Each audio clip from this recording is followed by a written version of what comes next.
এই দুইটা গুণ যদি তারা অর্জন করতে পারে, এই দুইটা গুণে যদি গুণান্বিত হতে পারে গো, আল্লাহ বলেন হাবিব তাদেরকে জানায় দিন তারা দুনিয়া থেকে বিদায় হইতে দেরি হবে, দুনিয়া ছাড়তে দেরি হবে, আমি মাওলার তৈয়ার জান্নাত পাইতে দেরি হবে না। জোরে জোরে বলেন সুবহানাল্লাহ।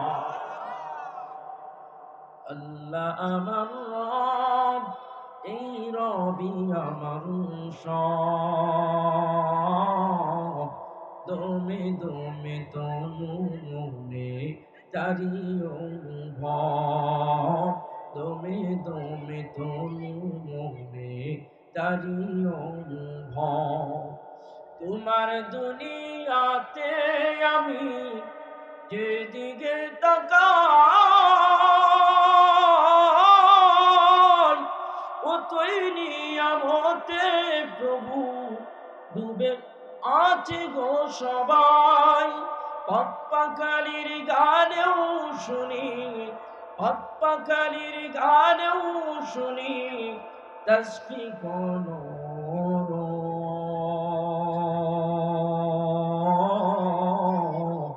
তসবি কোনো। আল্লাহ আমার রব, এই রবি আমার সব, দমে দমে তনু মনে তারি অনুভব, দমে দমে তনু মনে তারি অনুভব। চিৎকার মেরে বলুন মারহাবা। মহান রব্বুল আলামিন ফরমান, ও বনি আদম, এই দুইটা গুণে গুণান্বিত যদি হতে পারো, ওই দুইটা গুণ যদি তোমার জীবনে বাস্তবায়ন করতে পারো, পৃথিবী থেকে বিদায়ী হতে দেরি হবে, জান্নাত পাইতে দেরি হবে না। আল্লাহ ডাক দেয় গোলাম, ইন্নাল্লাযীনা আমানু, নিশ্চয়ই যারা ঈমান আনয়ন করবে, এক নম্বরে হলো ঈমান, ওয়া আমিলুস সালিহাত, এবং নেক কাজ করবে। দুই নম্বরে হলো আমল, এক নম্বরে হলো ঈমান, দুই নম্বরে হলো আমল। আল্লাহ বলে এই দুইটা গুণে গুণান্বিত যারা হবে, আল্লাহ ডাক দেয় ওই মানুষগুলোকে কিয়ামতের ময়দানে, কঠিন হাসরের ময়দানে আমার আরশের ছায়া নিচে এনে তাদের কলিজা ঠান্ডা করে দিব। জোরে জোরে বলেন সুবহানাল্লাহ। এক নম্বরে হলো ঈমান। ঈমান কারে কয়? এ মিরপুরের মুসলমান, দিলের কান লাগায় শুনো, আমি আনসারুল হক মিজানের কথা নয়, মহান রব্বুল আলামিন তোমারে কি জানাই, সেই দুইটা গুণ সম্পর্কে কি বলে, দিলের কান লাগায়া শোনো। যদি জান্নাতে যাইতে চাও, জান্নাতের উপযোগী নিজেকে বানাইতে চাও, জান্নাতের মেহমান যদি নিজেকে বানাইতে চাও, মহান রব্বুল আলামিন বলেন এক নম্বরে আনতে হবে ঈমান, দুই নম্বরে করতে হবে আমল। ঈমান এবং আমল এই দুইটা গুণ যার ভিতরে থাকবে, এই দুইটা গুণ যার জীবনে বাস্তবায়ন হবে, আল্লাহ বলেন ওই মানুষগুলোকে দুনিয়াতেও সুখ দেব, আখিরাতের মধ্যেও সুখ দিব। জোরে জোরে বলেন সুবহানাল্লাহ।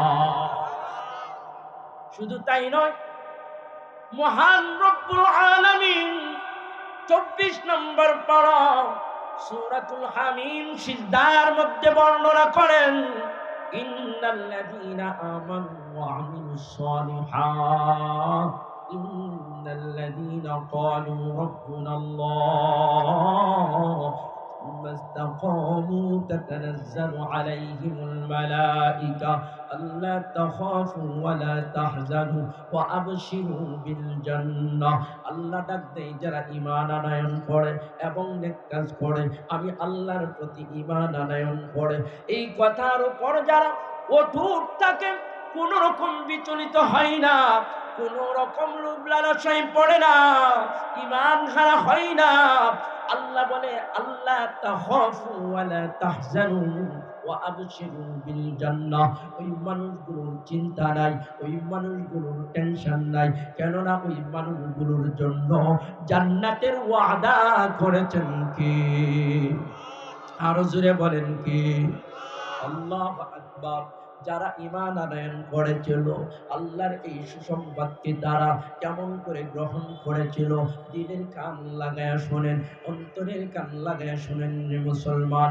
আল্লাহর নবীর সাহাবী খাব্বাব রাদিয়াল্লাহু তাআলা আনহুকে আমিরুল মুমিনিন উমর রাদিয়াল্লাহু তাআলা আনহুর জামানায় ওমর রাদিয়াল্লাহু তাআলা আনহু একদিন ডেকে ডেকে বলতেছে, খাব্বাব, আমরা যতদূর শুনলাম ইসলামের প্রাথমিক যুগে ইসলাম ধর্ম গ্রহণ করেছেন, যার কারণে কাফের বেঈমানেরা অনেক নির্যাতন করেছে, অনেক অত্যাচার করেছে, অনেক নিপীড়ন করেছে। কেমন নিপীড়ন করেছিল, কেমন জুলুম করেছিল কাফের বেঈমানেরা আপনাদের সঙ্গে একটু বর্ণনা শোনাইবেন কি? মুহাদ্দিসিনে কেরাম বর্ণনা করেন, আমিরুল মুমিনিন উমর রাদিয়াল্লাহু তাআলা আনহু যখন খাব্বাব রাদিয়াল্লাহু তাআলা আনহুর কাছে ঈমান গ্রহণের বিষয়গুলো জানতে চাই, তৎকালীন সময়ের অবস্থা জানতে চাই, তৎকালীন সময়ের অবস্থা জানতে চাই, আল্লাহর নবীর সাহাবী খাব্বাব রাদিয়াল্লাহু তাআলা আনহু চোখের পানিগুলো ধরে রাখতে পারল না। আমিরুল মুমিনিন ডাক দেন, ও খাব্বাব, কেন কান্দেন? কিসের জন্য কান্দেন? কোন ব্যথার জন্য কান্দেন? কি হয়েছে আপনার? খাব্বাব ডেকে বলে, আমিরুল মুমিনিন,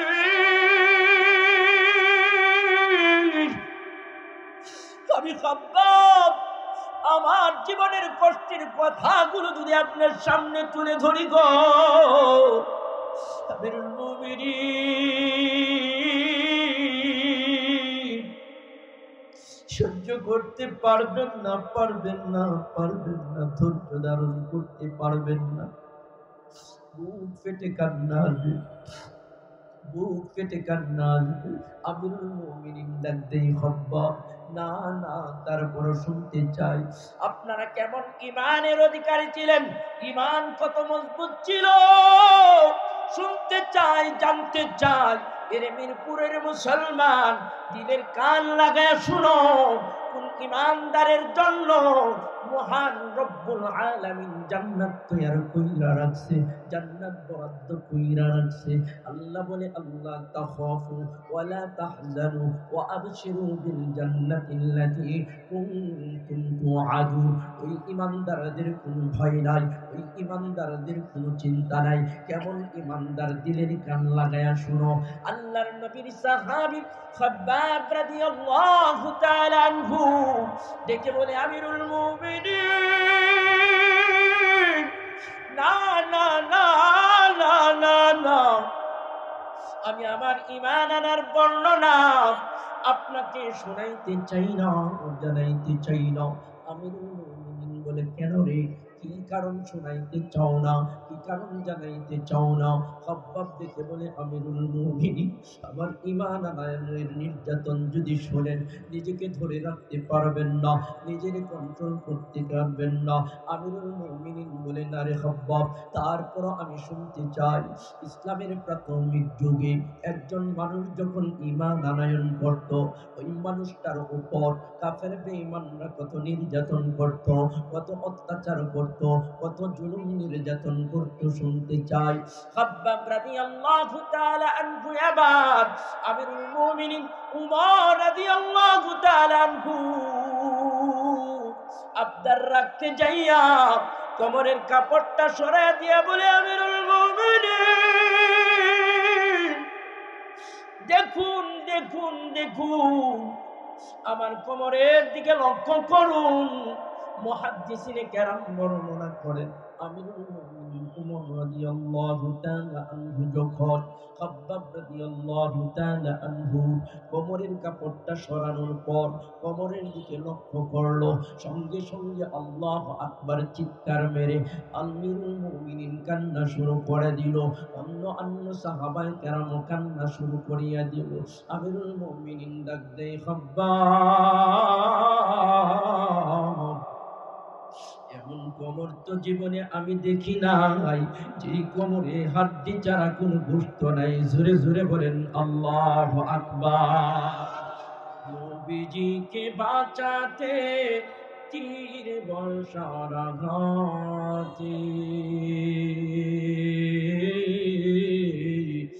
নবীজিকে বাঁচাতে তীর বর্ষার আঘাতে কত সাহাবারা হারিয়েছে প্রাণ পাখি, আমরা যে তারা দরের উম্মত, উম্মতের করলাম কি, আমরা যে তারা দরের উম্মত, উম্মতের করলাম কি। জোরে জোরে বলেন ঠিক কিনা। দিনেরই লাগিয়া নবী ওহুদেতে যান,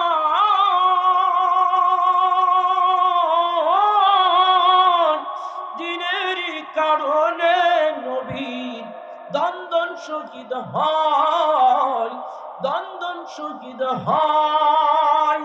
শুনিয়া সেই সংবাদ কতই ছিল মুহাব্বত, শুনিয়া সেই সংবাদ কতই ছিল মুহাব্বত, সব দ্বন্দ্ব ভেঙে ফেললেন ওয়াইসকুরুনি।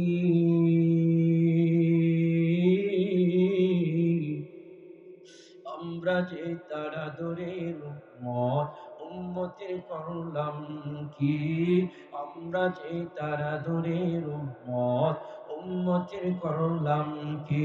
জোরে জোরে বলেন ঠিক কিনা। এর মিরপুরের মুসলমান, আল্লাহর নবী সাহাবীরা যেই নবীর উম্মত ছিল, তুমিও সেই নবীর উম্মত।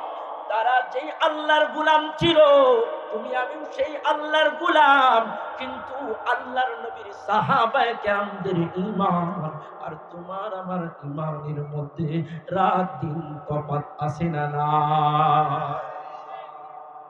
আল্লাহু আকবার। মুহাদ্দিসিনে কেরাম ডাক দেই খাব্বাব, মুহাদ্দিসিনে কেরাম বর্ণনা করে, আমিরুল মুমিনিন ডাক দেই খাব্বাব, তোমার কোমরের অবস্থা এমন কেমন করিয়া হলো? হাড্ডিগুলো শুধু আছে, গোশতগুলো নাই কেন? খাব্বাব রাদিয়াল্লাহু তাআলা আনহু ওজরে কান্না শুরু করিয়া দিল গো। কাঁদতে কাঁদতে কথা বলতে পারে না। আমিরুল মুমিনিন ডাক দেয়, খাব্বাব, ওই মক্কার কাফের বেঈমানগুলো বুঝি তোমারে অনেক মারছে, অনেক কষ্ট দিছে গো। ডাক দেয় আমিরুল মুমিনিন, শুধু মারেই নাই, মারেই নাই, মারেই কিন্তু তাকে নাই। আমি খাব্বাব যখন ঈমান আনয়ন করলাম, ঈমান আনয়নের কথা যখন তারা শুনতে পারলো, তারা জানতে পারলো, আমাকে ডাকা হলো। ডেকে বলছে, খাব্বাব, এখনো সময় আছে, ঈমান ছাড়ো, এখনো সময় আছে, মাওলাকে ভুলো, এখনো সময় আছে, নবীকে ভুলো, না হয় কিন্তু শাস্তির মুখোমুখি হতে হবে, না হয় কিন্তু জুলুম অত্যাচারের শিকার হতে হবে। আমি খাব্বাব ডেকে বললাম, ও মক্কার কাফের বেঈমান, শুনো শুনো শুনো, যেই আল্লাহর প্রেমে আমি পড়ছি, যেই আল্লাহর প্রেমে আমি পড়ছি, যেই মাওলার প্রতি ঈমান আনয়ন করছি, আমি খাব্বাব মরতে রাজি গো, নির্যাতন সইতে রাজি, কষ্ট সইতে রাজি, কিন্তু আমি মাওলার ভালোবাসা বলতে রাজি না। জোরে জোরে বলেন সুবহানাল্লাহ। মাওলা তোমার লাগিয়া কাঁদে আমার প্রাণ, মাওলা তোমার লাগিয়া কাঁদে আমার প্রাণ, আছো কত দূরে, মাওলা দেখা দাও না মুনে, মাওলা দেখা দাও না মুনে। আকাশে সূর্য হাসে, আধার যায় কেটে যায়, বিরহে এই বুক ভাসে, যদি তোমার দেখা পায়। মাওলা তোমার প্রেম দাও, আপন করে নাও, মাওলা তোমার প্রেম দাও, আপন করে নাও, এই অন্তর ঘুমরে মোরে মৌলা দেখা দাও না মুরি মৌলা দেখা দাও না মুরি চিৎকার মেরে বলুন মারহাবা আল্লাহু আকবার আল্লাহর নবীর সাহাবী খাব্বাব রাদিয়াল্লাহু তাআলা আনহু ডাক দেই মাওলার জন্য আমি পাগল মাওলার মহব্বতে পাগল মাওলার ভালোবাসায় আমি পাগল মাওলাকে পাওয়ার জন্য যত কষ্টই করা লাগুক আমি খাব্বাব কষ্ট করতে রাজি মাওলাকে পাওয়ার জন্য যত দুঃখই পাই না কেন সমস্ত দুঃখ পাইতে রাজি কিন্তু আমি আমার মাওলারে ভুলতে রাজি না জোরে জোরে বলেন সুবহানাল্লাহ এ মিরপুরের মুসলমান মহান রব্বুল আলামিন ফরমান ইন্নাল্লাযীনা আমানু নিশ্চয় যারা ঈমান আনয়ন করে কেমন ঈমান কেমন ঈমান কেমন ঈমান দিলের কান লাগায়া শোনো আজকে বাংলাদেশ সহ বিশ্বের মধ্যে ঈমানদারির অভাব নাই কিন্তু এমন ঈমানদার আছে মাহফিল শুনতে আছে কিন্তু আবার যখন অন্য ধর্মের পূজায় যায় মাথার মধ্যে তিলক দেয় এমন ঈমানদার সমাজে আছে না না কিন্তু ওই দুমুখা ঈমানদাররা কি জান্নাত পাবে জোরে বলেন পাবে ঈমানদার হতে হলে সাহাবায়ে কেরামদের মতো ঈমানদার হওয়া লাগবে জোরে বলেন ঠিক কি না আল্লাহু আকবার ও বন্ধু আমাদের অ্যাডভোকেট সাইফুল ইসলাম ভাই যখন চট্টগ্রামে মসজিদ ভাঙা হয় সাইফুল ইসলাম ভাই যখন বাধা দিল মসজিদ উপাসনালয় ভেঙ্গ না আমরা না গত কয়েকদিন আগে রাতের পর রাত জেগে তোমাদের মন্দির পাহারা দিলাম তোমরা কেন আমাদের মসজিদ ভাঙ্গ তোমরা কেন আমাদের উপাসনালয় ভাঙ্গ যার কারণে উগ্রবাদী সেই ইসকন সদস্যরা অ্যাডভোকেট সাইফুল ইসলাম ভাইকে শহীদ করে দিয়েছে জোরে জোরে বলেন ঠিক কিনা ফলে ইসলামের পক্ষে দাঁড়িয়েছিল অ্যাডভোকেট সাইফুল ভাই জোরে বলেন ঠিক কিনা আর মসজিদের বিপক্ষে দাঁড়িয়েছিল ইসকন জঙ্গি সংগঠন জোরে বলেন ঠিক কিনা কিন্তু দুঃখের বিষয় হলো আমার বাংলার জমিনে এমন কিছু ঈমানদার আছে এমন কিছু ঈমানদার যারা নিজেদেরকে মুসলমান বলে দাবি করে যারা নিজেদেরকে ঈমানদার বলে দাবি করে নবীর উম্মত বলে দাবি করে আবার ইসকন জঙ্গি গোষ্ঠীর আবার মুক্তিও চাই জোরে বলেন এমন ঈমানদার জমিনে আছে না না ইসকনের নেতার মুক্তিও চাই তাহলে বোঝা গেল সে মসজিদের পক্ষে না বিপক্ষে জোরে বলেন ঠিক কিনা মসজিদ কার ঘর আরো জোরে বলেন কার ঘর ওই মসজিদ বানতে গেল ইসকন জঙ্গি সংগঠন ইসকন জঙ্গি সন্ত্রাসীরা যদি তুমি তার পক্ষ নাও তাহলে বোঝা গেল তুমি মসজিদের পক্ষে নয় মসজিদের বিপক্ষে জোরে জোরে বলেন ঠিক কিনা আর যদি তোমার প্রতি মসজিদের ভালোবাসা থাকতো মসজিদের মায়া থাকতো তাহলে অ্যাডভোকেট সাইফুল ইসলাম আলিফ ভাইয়ের হত্যার বিচার চাইতা জোরে জোরে বলেন ঠিক কিনা তবে শুনিয়া রাখো আজকে তুমি অ্যাডভোকেট সাইফুল ইসলাম আলিফ ভাইয়ের বিপক্ষে যে ইসকন জঙ্গি সংগঠনের পক্ষে যে তাদের মুক্তি চেয়ে যেই দাদা বাবুকে খুশি করার জন্য তুমি আজকে রাজপথে নামো একদিন জাহান্নামে যাওয়ার জন্য সেটাই যথেষ্ট হবে জোরে বলেন ঠিক কিনা মসজিদ কার ঘর আমরা সর্বক্ষণ আল্লাহর পক্ষে আছি জোরে বলেন ঠিক কিনা অথচ যেই মসজিদ ভাঙতে নিষেধ করার কারণে অ্যাডভোকেট সাইফুল ইসলাম ভাইকে শহীদ করা হলো তার বিচার না চেয়ে তুমি ইসকন নেতার মুক্তি চাও বোঝা গেল মসজিদের ভালোবাসা নাই ইমানদারের ভালোবাসা নাই তোমার ভিতরে মহব্বত হলো যারা মসজিদ ভাঙে তাদের মহব্বত এর মানে বোঝায় মসজিদ প্রেমী নয় মসজিদের দুশমন তুমি জুড়ে বলেন ঠিক কিনা তুমি যে দলেরই হও না কেন প্রথম পরিচয় হতে হবে তুমি ইমানদার জোরে বলেন ঠিক কিনা যদি নিজেকে ইমানদার বলে দাবি করো মুসলমান বলে দাবি করো তাহলে অ্যাডভোকেট সাইফুল ইসলাম আলিফ ভাইয়ের পক্ষ নেওয়া ছাড়া তোমার কোনো পথ নাই জোরে বলেন ঠিক কিনা অ্যাডভোকেট সাইফুল ইসলাম আলিফ ভাই তিনি কোনো রাজনৈতিক কারণে হত্যা হয় নাই আল্লাহর ঘর যখন ইসকন সন্ত্রাসীরা ভাঙতে গেল তখন তিনি প্রতিবাদ করে শহীদ হয়েছে। জোরে বলেন ঠিক কিনা? বন্ধুগণ আমার, আল্লাহর নবীর সাহাবী খাব্বাব রাদিয়াল্লাহু তাআলা আনহু চোখের পানিগুলো সারতেছে আর বলতেছে, আমিরুল মুমিনিন,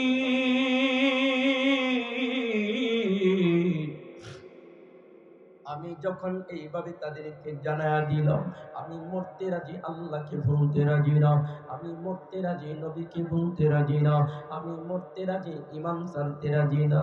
আমিরুল মুমিনিন, ওই কাফের বেঈমানগুলো এমন সময় আমি খাব্বাবের উপর অত্যাচার আরম্ভ করলো, জুলুম আরম্ভ করলো, নির্যাতন আরম্ভ করিয়া দিল। শুধু তাই নয়, আমাকে মারে, রক্তাক্ত করে, তারপরও আমি ঈমান ছাড়ি না, তারপরও আমি ঈমান থেকে দূরে যাই না। এক পর্যায়ে কাফের বেঈমানগুলো সিদ্ধান্ত নিল যে করে হোক আমার ভিতর থেকে ঈমান সরাইতে হবে, যে কোনো পথ অবলম্বন করে হলেও ঈমান থেকে আমাকে সরাইতেই হবে। যার কারণে মক্কার কাফের বেঈমানগুলো জ্বলন্ত কয়লাগুলো জমিনের উপর রাখিয়া আমি খাব্বাবকে জ্বলন্ত আঙ্গারের উপরে রাখিয়া দেয়। ওই জ্বলন্ত কয়লাগুলোর গরমে আমি খাব্বাবের কোমর থেকে গোশতগুলো ক্ষয়ে ক্ষয়ে, চর্বিগুলো ক্ষয়ে ক্ষয়ে ওই জ্বলন্ত কয়লাগুলো পর্যন্ত নিভিয়া যায়, আর তারপর আমাকে নির্যাতন বন্ধ করে না। ও আল্লাহর নবীর সাহাবী আমিরুল মুমিনিন, এমন করে আমাকে কষ্ট দেওয়া হয়, একদিন নয়, দিনের পর দিন, রাতের পর রাত আমাকে কষ্ট দেওয়া হয়, নির্যাতন করা হয়। আমি খাব্বাব শুধু আকাশের দিকে তাকায়া থাকতাম, আর আবার মাওলার সঙ্গে প্রেমের আলাপ করতাম, ডেকে বলতাম, মাওলা, পৃথিবীর কেউ না জানলো, তোমার তো জানার বাকি নাই মাওলা, একমাত্র তোমার ভালোবাসায় করিয়া, তোমার মহাব্বতে করিয়া, ঈমান আনয়ন করিয়া মক্কার কাফের বেঈমানদের হাতে নির্যাতন হচ্ছি, নিষ্পেষিত হচ্ছি, আঘাতপ্রাপ্ত হচ্ছি। ও মাওলা, আমার কোনো দুঃখ নাই, আমার কোনো কষ্ট নাই, যদি তুমি আমারে কবুল করো, যদি তুমি আমারে তোমার বন্ধু বানায়া নাও। আমার আল্লাহ ডাক দেয়, ও খাব্বাব, শুনো শুনো শুনো, তুমি যেই ঈমান আনয়ন করছো, আমি আল্লাহর প্রতি বিশ্বাস আনছো, আমি আল্লাহর প্রতি ভালোবাসা রাখছো, ও খাব্বাব শুনিয়া রাখো, আল্লাহ তাখাফু ওয়ালা তাহজান, তোমার ভয় নাই, চিন্তা নাই, তোমার টেনশন নাই, চিন্তা নাই, কেননা তোমার রব তোমার জন্য জান্নাতের ওয়াদা করছে। জোরে জোরে বলেন সুবহানাল্লাহ।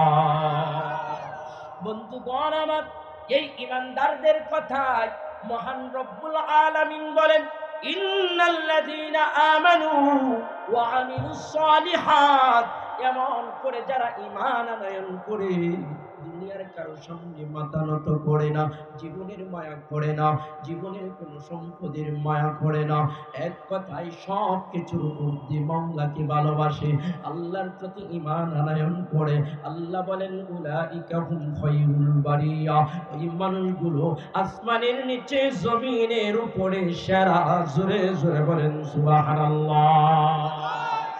বন্ধুগণ আমার, আল্লাহর নবীর সাহাবী আসেম রাদিয়াল্লাহু তাআলা আনহুকে যখন মক্কার কাফের বেঈমানেরা ধোঁকা দিয়ে চতুর্পাশ থেকে ঘিরে ফেললো, হত্যা করার জন্য একটাই মাত্র অপরাধ, কেন মুসলমান হইল, মুসলমান হইয়া কাফের বেঈমানদের বিরুদ্ধে যুদ্ধ করলো, এই কারণে মক্কার কাফের বেঈমানেরা আসেম রাদিয়াল্লাহু তাআলা আনহুকে হত্যা করার জন্য উঠে পড়ে লাগলো। শুধু তাই নয়, একজন কাফের বেঈমান যার নাম হলো সুলাফা, ওই সুলাফা মান্নত করে বসলো, ঘোষণা দিয়ে বসলো, এরে মক্কার কাফের বেঈমান, আসেমের মাথা যে কেটে এনে দিতে পারবা, আসেমের দেহ থেকে মাথা কেটে এনে যে দিতে পারবা তারে 100 উট পুরস্কৃত করা হবে, 100 উট পুরস্কার দেওয়া হবে।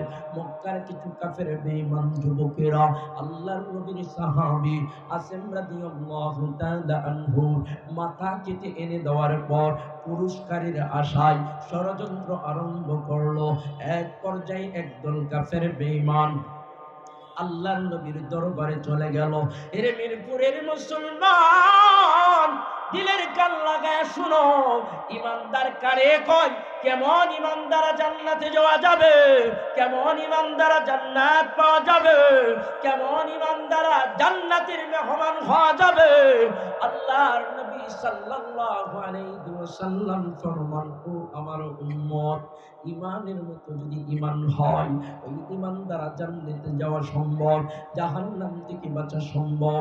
এবার কাফের বেঈমানেরা যখন কয়েকজন কাফের বেঈমান পরিচয় গোপন রেখে মুসলমানের ছদ্মবেশ ধারণ করে নবীজির দরবারে যায় বলছে, ইয়া রাসূলুল্লাহ, আমরা ঈমান আনয়ন করলাম। আসলেও তারা ঈমান আনয়ন করে নাই, 100 উটের লোভে আল্লাহর নবীর সাহাবী আসেম রাদিয়াল্লাহু তাআলা আনহুকে তারা হত্যা করতে চায়। জোরে জোরে বলেন ঠিক কি না? এমন লোভী আমাদের মুসলমানদের মধ্যেও কিছু আছে না নাই? জোরে বলেন আছে না নাই? আল্লাহু আকবার।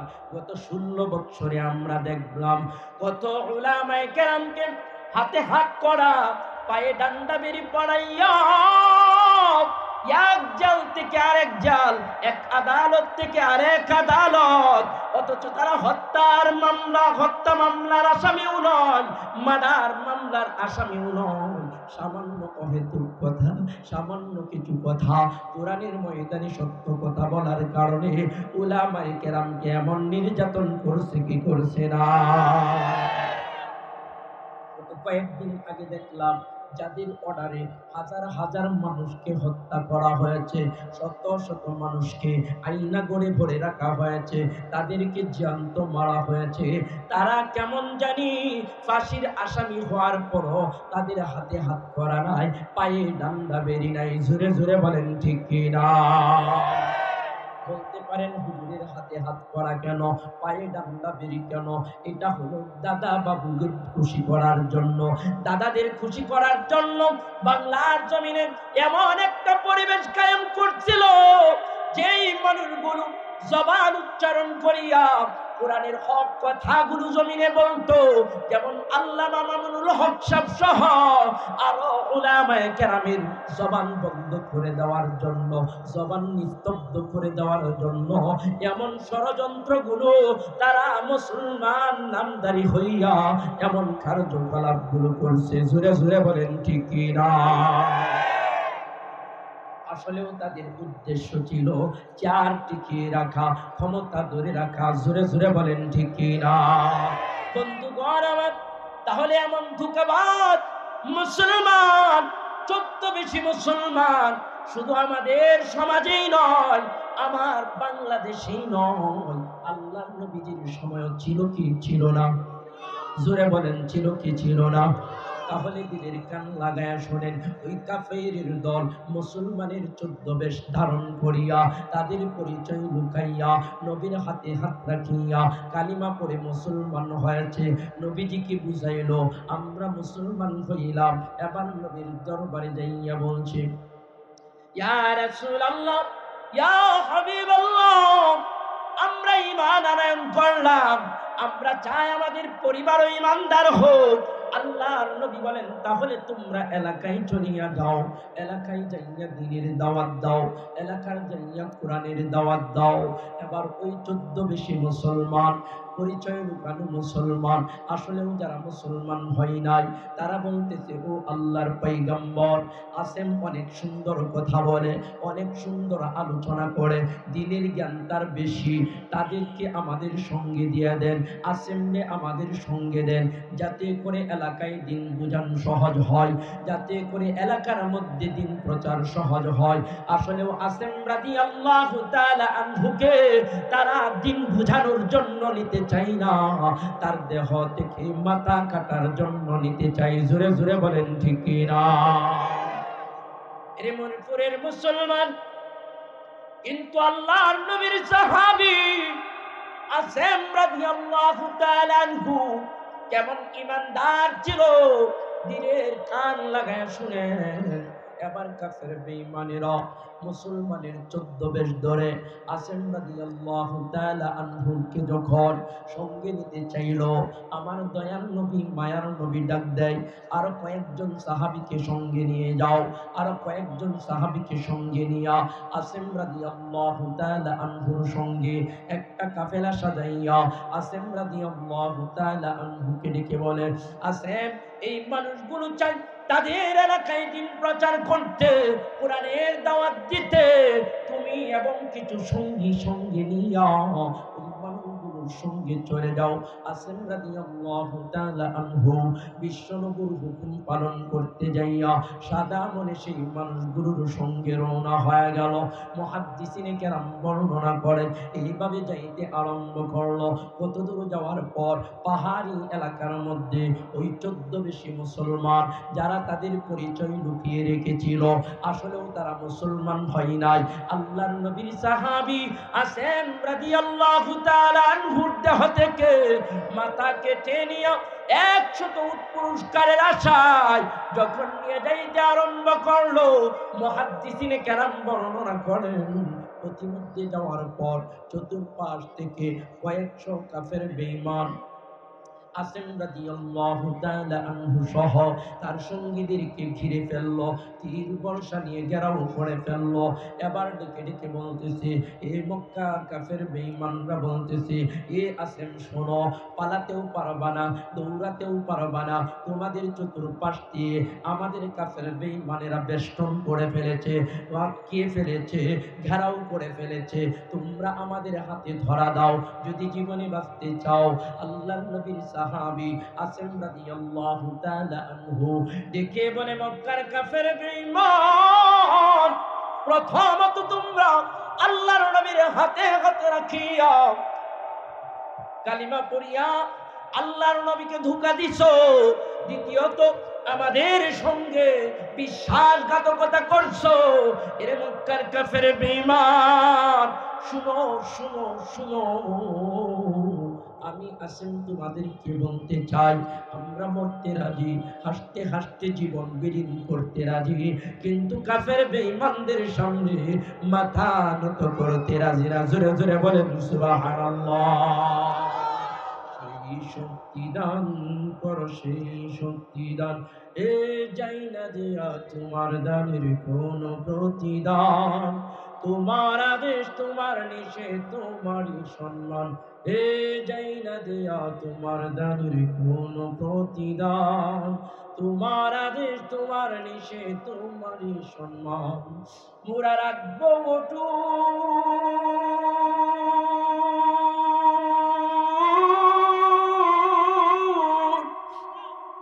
মোরা রাখবো অটুট, কবুল করো হে দয়াময়, কবুল করো হে দয়াময় মোদের আরমান, সেই শক্তি দান করো, সেই শক্তি দান, সেই শক্তি দান করো, সেই শক্তি দান, হে যাই না দিয়া তোমার দানের কোনো প্রতিদান, তোমার আদেশ তোমার নিষেধ তোমারই সম্মান, হে যাই না দেয়া তোমার দানের কোনো প্রতিদান, তোমার আদেশ তোমার নিষেধ তোমারই সম্মান, মোরা রাখবো অটুট,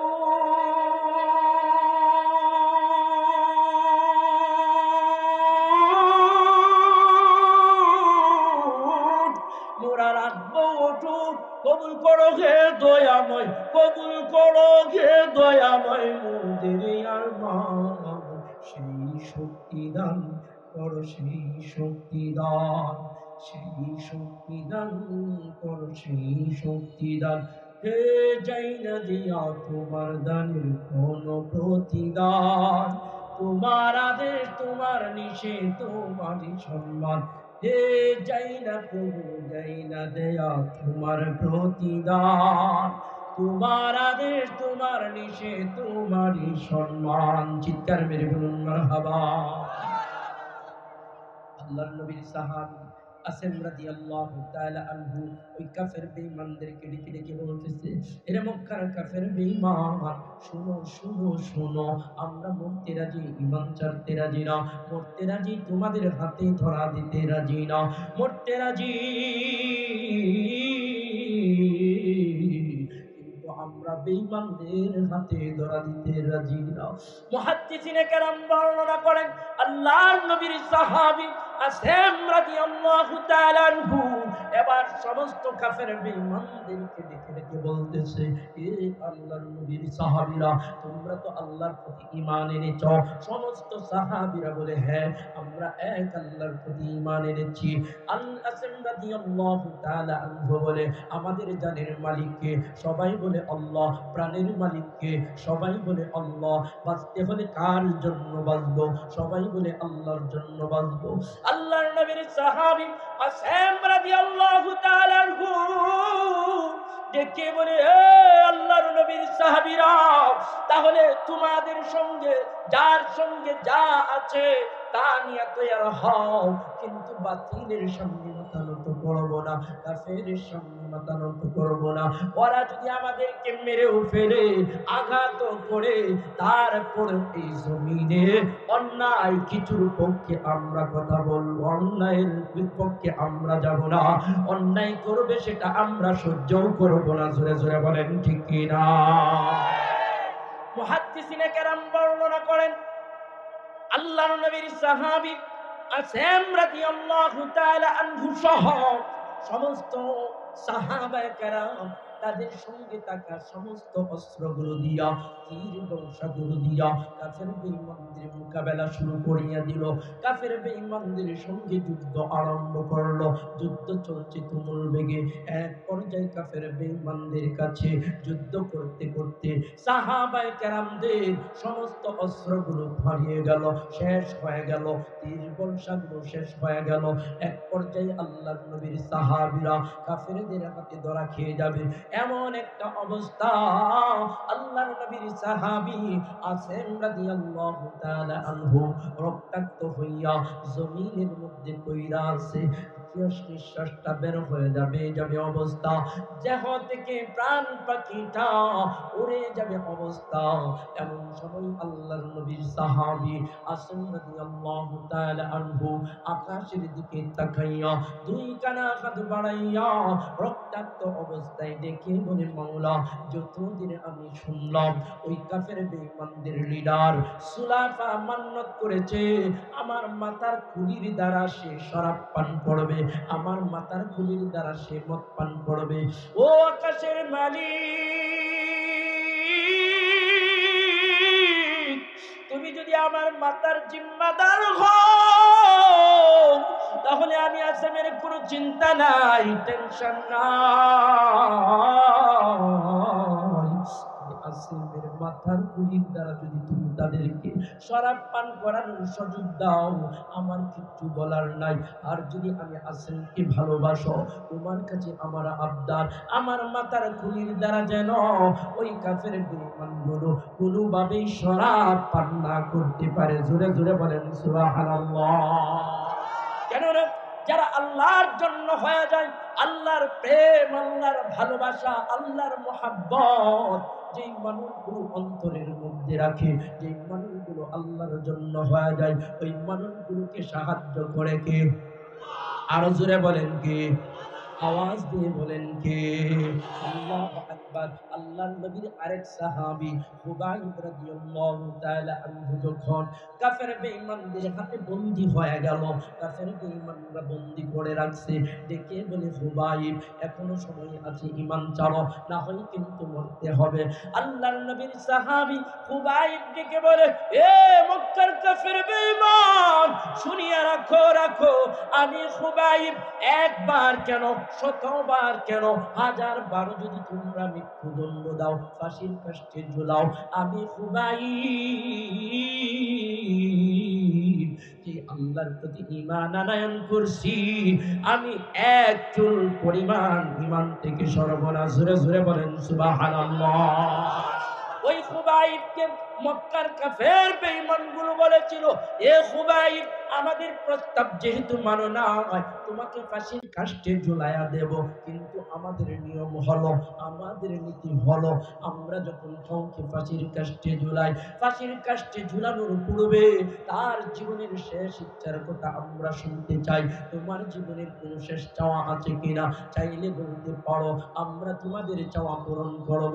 মুহাদ্দিসিনে কেরাম বর্ণনা করেন, খুবাইব রাদিয়াল্লাহু তাআলা আনহু এবার কাফের বেঈমানদেরকে বলতেছে, ও মুসলমান, দুইটা যে গুণ, এক নম্বরে ঈমান, দুই নম্বরে আমল। খুবাইব রাদিয়াল্লাহু তাআলা আনহু অন্তিম সময়ে জীবনের শেষ মুহূর্তেও আমলের কথা বলে নাই। দেখে বলে, মক্কার কাফের বেঈমান, তোমরা আমার জীবনের শেষ ইচ্ছা পূরণ করবানি? কাফের বেঈমানরা বলে, বলো বলো, তোমার জীবনের শেষ ইচ্ছা আমরা পূরণ করব। খুবাইব বলে, আমার এমন একটা চাওয়া, জানি না তোমরা পূরণ করবা কিনা, জানি না তোমরা পূরণ করবা কিনা। কাফের বেঈমানরা বলে, বলো খুবাইব, একবার বলেই দেখো না। খুবাইব ডেকে বলে, যেই মাওলার জন্য আমি আমার জীবন উৎসর্গ করব, যেই মাওলার দিন গ্রহণ করিয়া আজকে তোমাদের হাতে মার খাই, আজকে তোমাদের হাতে নির্যাতিত, ওই মাওলার কুদরতি পায়ে জীবনের শেষে 2 রাকাত নামাজ পড়ে সিজদা করতে চাই। জোরে জোরে বলেন সুবহানাল্লাহ। মুহাদ্দিসিনে কেরাম বর্ণনা করেন, কাফের বেঈমানগুলো খুবাইব রাদিয়াল্লাহু তাআলা আনহুকে 2 রাকাত নামাজ পড়ার সুযোগ দিল।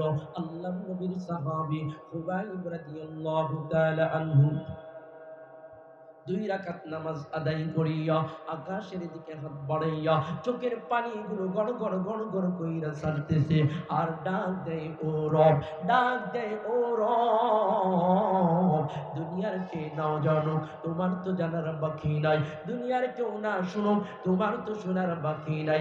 আমি খুবাইব একমাত্র তোমার জন্য পাগল, একমাত্র তোমার ভালোবাসার জন্য পাগল। ডেকে বলে, আল্লাহ, আমি খুবাইব তোমার জন্য জীবন উৎসর্গ করতে দুঃখ নাই, বেদনা নাই। তুমি যদি আমার হয়ে যাও, তুমি যদি আমার হয়ে যাও, তুমি যদি আমার বন্ধু বানাও, তুমি যদি আমার বন্ধু বানাও। মুহাদ্দিসিনে কেরাম বর্ণনা করেন, খুবাইব রাদিয়াল্লাহু তাআলা আনহু যখন এমন করে 2 কানা হাত বাড়াইয়া আকাশের দিকে তাকাইয়া চোখের পানিগুলো গড় গড় গড় গড় গড় গড় করিয়া স্যার, আমার আল্লাহ ডাক দেয়, জিব্রাইল, যাও যাও যাও, খুবাইবের কানে কানে যাইয়া বলিয়া দাও যে খুবাইব আমি আল্লাহর প্রেমে পড়িয়া ঘর ছাড়লো, বাড়ি ছাড়লো, বিবি বাচ্চা ছাড়লো, সবকিছু ছাড়লো, আপন মানুষ ছাড়লো, প্রতিবেশী ছাড়লো, জন্মভূমির মায়া ছাড়লো। ওই খুবাইবকে জানাও,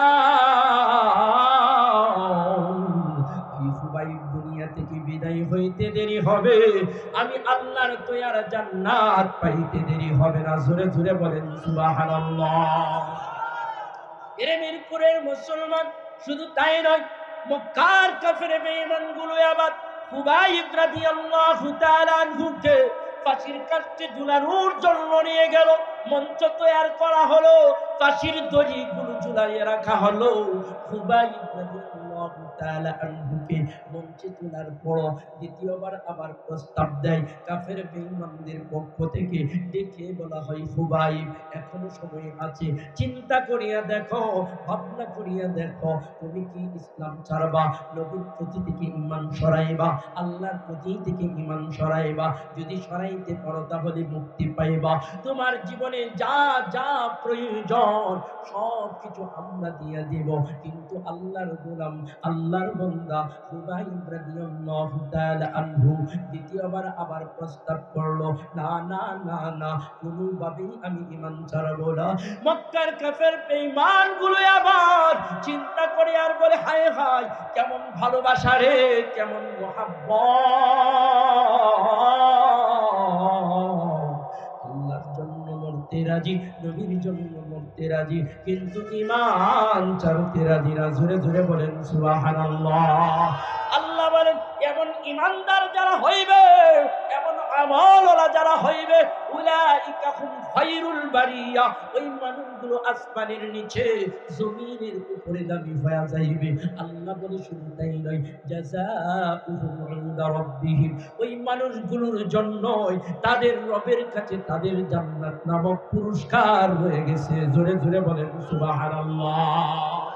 বন্ধুগণ আমার, মক্কার কাফের বেঈমানগুলো আবার আল্লাহর নবীর সাহাবী খুবাইব রাদিয়াল্লাহু তাআলা আনহুকে ডাক দেয়, খুবাইব তোমাকে মহব্বত করি, তোমাকে আমরা ভালোবাসি, আরেকটা প্রস্তাব দেই। খুবাইব বলে কি প্রস্তাব?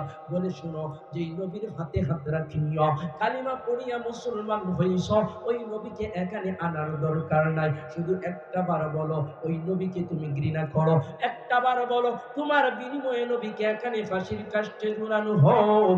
মুহাদ্দিসিনে কেরাম বর্ণনা করেন, এমন কথা শোনার পর খুবাইব রাদিয়াল্লাহু তাআলা আনহু সিংহের মতো গর্জন করে ডাক দেয়, কাফের বেঈমান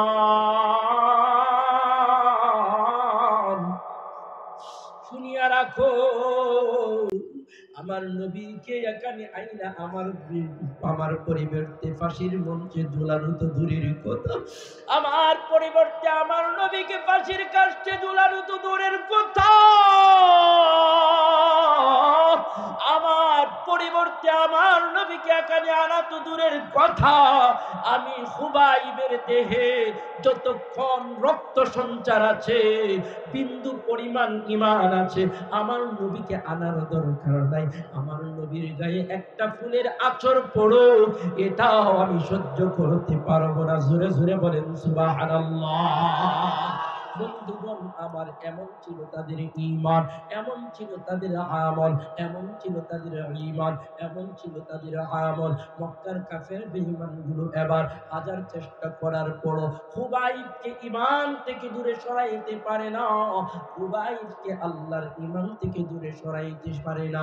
শুধু তাই নয়, এবার কাফের বেঈমানগুলো সিদ্ধান্ত নিয়ে নিল আল্লাহর নবীর সাহাবী খুবাইব রাদিয়াল্লাহু তাআলা আনহুকে ফাঁসির কাস্টে ঝুলাইয়া দিবে, ফাঁসির মঞ্চে ঝুলাইয়া দিবে।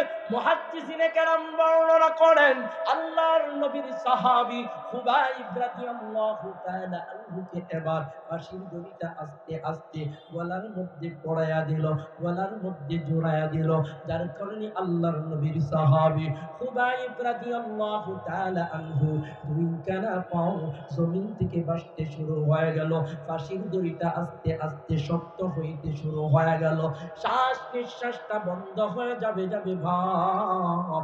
এমন সময় কেমন অত্যাচার করেছে সাহাবায়ে কেরামদের উপরে। মুহাদ্দিসিনে কেরাম বর্ণনা করেন, আল্লাহর নবীর সাহাবী খুবাইব রাদিয়াল্লাহু তাআলা আনহু ফাঁসির কাস্টে ঝুলে আছে, চতুর্পাশ থেকে কাফের বেঈমানগুলো আল্লাহর নবীর সাহাবী খুবাইব রাদিয়াল্লাহু তাআলা আনহুর গায়ে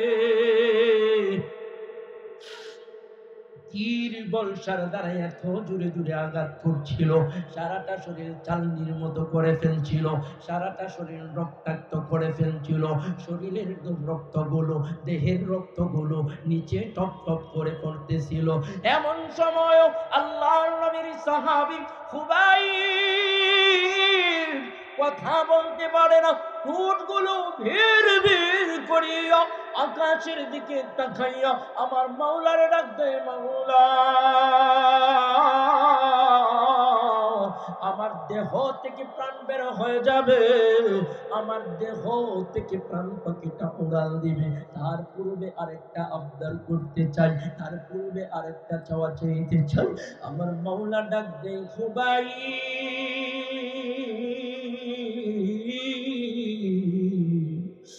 আজকে মাওলার প্রেমের যে নজির দেখাইলা, মাওলার ভালোবাসার যে নজির দেখাইলা, একটা কেন শতটা আবদার করলো ফিরাবো না। খুবাইব ডেকে বলে, রব্বুল আলামিন, আমি খুবাইবের চাওয়া হলো যেই নবীর হাতে হাত রাখিয়া কালিমা পড়িয়া মুসলমান হইলাম, ঈমান আনয়ন করলাম, ঘর ছাড়লাম, বাড়ি ছাড়লাম, সব ছাড়লাম, আমার ওই দয়ার নবী, মায়ের নবীর কাছে আমার বিদায়ের সালাম পৌঁছায়া দাও। জোরে জোরে বলেন সুবহানাল্লাহ। আল্লাহু আকবার। নবীর কাছে সালাম পৌঁছাইতে যে কি মজা। যারা হজে যায় নবীর রওজায় যায় সালাম দেয় তারাই বলতে পারে। জোরে জোরে বলেন ঠিক কি না? আল্লাহু আকবার। আল্লাহ ডাক দেয় জিবরাইল, যাও যাও যাও আমার বন্ধুর কাছে চলিয়া যাও। আল্লাহর ফেরেশতা জিবরিল আমিন আলাইহিস সালাম আল্লাহর নবীর দরবারে চলে গেল। আল্লাহর নবী সাহাবায়ে কেরামদের সঙ্গে নিয়ে পরামর্শ করছিলেন, সালাম দিয়ে হাজির হয়ে গেল। আল্লাহর নবী ডাক দেয়, জিবরাইল কেন আসলেন, কি সংবাদ নিয়ে আসলেন? জিবরিল আমিন আলাইহিস সালাম বলে, ইয়া রাসূলুল্লাহ, ইয়া হাবিবাল্লাহ, আপনার জন্য বড় কষ্টদায়ক সংবাদ, আপনার জন্য বড় দুঃখদায়ক সংবাদ, আপনার জন্য বড় বেদনাদায়ক সংবাদ। আমার নবী বলে, জিবরাইল কেমন কষ্টদায়ক সংবাদ, কেমন বেদনাদায়ক সংবাদ? আল্লাহর নবীকে ডেকে বলে, ও আল্লাহর পয়গম্বর, এই মুহূর্তে মক্কার কাফের বেঈমানগুলো আপনার কলিজার টুকরা সাহাবী খুবাইব রাদিয়াল্লাহু তাআলা আনহুরে ফাঁসির কাস্টে ঝুলাইয়া দিছে। এই কথা শোনার পর আমার দয়ার নবী, মায়ার নবী গো, চোখের পানিগুলো ধরে রাখতে পারলো না, হাউ মাউ করে কান্না শুরু করিয়া দিল। সাহাবায়ে কেরামরাও কান্দে। আল্লাহর নবীর সাহাবীরা জিগায়, ইয়া রাসূলুল্লাহ, ইয়া হাবিবাল্লাহ, কেন কান্দেন, কিসের জন্য কান্দেন? আল্লাহর নবী ডাক দেয়, ও আমার সাহাবীরা, আমার কলিজার টুকরা সাহাবী খুবাইবকে মক্কার কাফের বেঈমানেরা শহীদ করে দিয়েছে, দুনিয়া থেকে বিদায় করে দিয়েছে, বিদায়ের সালাম আমার কাছে পাঠিয়েছে, এই কারণে আমি কান্না করতেছি। আল্লাহর নবীর কান্নায় আকাশ বাতাস বাড়ি হয়ে গেছে। সাহাবায়ে কেরামরাও কান্দে। আল্লাহ ডাক দেয়, জিবরাইল আমার বন্ধুরে ডাক দাও, আমার বন্ধুরে চোখের পানি মুছে ফেলতে বলো, আমার বন্ধুরে কানতে নিষেধ করো। জিবরিল আমিন আলাইহিস সালামকে আল্লাহ বলে, আমার বন্ধুকে জানায়া দাও যেই খুবাইব আল্লাহর মহাব্বতে ঘর ছাড়লো, নবীর মহাব্বতে সবকিছু ত্যাগ করলো, জীবনের মায়া ত্যাগ করলো, ওই খুবাইব দুনিয়া থেকে বিদায় হইতে দেরি হবে, আল্লাহর দয়ার জান্নাত পাইতে দেরি হবে না। জোরে জোরে বলেন সুবহানাল্লাহ। এই কারণে আল্লাহ বলেন, ইন্নাল্লাযীনা আমানু ওয়া আমিলুস সালিহাত উলাইকা হুম খায়রুল বারিয়া জাযাউহুম ইনদা রাব্বিহিম। যারা ঈমান আনয়ন করবে এবং নেক কাজ করবে, ঈমান আনয়ন করবে, নামাজ আদায় করবে, ঈমান আনয়ন করবে, নবীর সুন্নাতগুলো মানবে, ঈমান আনয়ন করবে, কোরআন ও সুন্নাহ অনুযায়ী চলবে, আল্লাহ বলে ওই মানুষগুলো দুনিয়া থেকে বিদায় হতে দেরি হবে, কিন্তু আল্লাহর দয়ার জান্নাত পাইতে দেরি হবে না। জোরে জোরে বলেন সুবহানাল্লাহ। তাহলে আজকে থেকে ঈমানের সাথে আল্লাহর ইবাদতগুলো করতে করতে কে কে তৈয়ার? দুই কানা হাত তুলে আল্লাহকে দেখায়, আরে তাকবীর, নারায়ে তাকবীর, কুরআন সুন্নাহর আলো, কুরআন সুন্নাহর আলো,